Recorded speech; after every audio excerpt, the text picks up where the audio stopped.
আল্লাহ নবী বলছেন যে যদি কোনো ব্যক্তি একটা মানুষকে ভালো পথ দেখায়, ঠিক সেই পরিমাণ যে মানুষটা ভালো পথ দেখিয়েছে, যদি সে ব্যক্তি ভালো পথে চলে, তাহলে ঠিক সমপরিমাণে নেকি পাবে। তাই আমাদের প্রত্যেকেরই উচিত আল্লাহ সুবহানাহু ওয়া তাআলার পথে মানুষকে সৎ পথে আহ্বান করা। একজন মানুষ সে কখনো চাইবে না যে একজন মানুষ বিড়ি খাবে তার দিকে নিয়ে যাবে, একজন মানুষ নেশা করবে তার দিকে নিয়ে যাবে, বা একজন মানুষ অসৎ পথে ইনকাম করবে সেই পথে তাকে পরিচালনা করবে। এটা আসলে কখনোই করা উচিত নয়।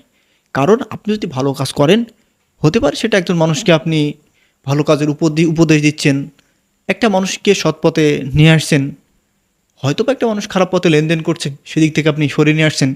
এটা একটা ভালো কাজের সমপরিমাণ সব আপনি পাবেন। তাই অন্তত কেউ কাউকে কখনো খারাপ চিন্তাধারা বা মন মানসিকতার দিকে মানুষকে কখনো নিয়ে যাবেন না। কারণ সবসময় মানুষকে ভালো কাজের দিকে উৎসাহ দেবেন, ভালো কাজের উপদেশ দিবেন। এতে আপনার বরঞ্চ ক্ষতি।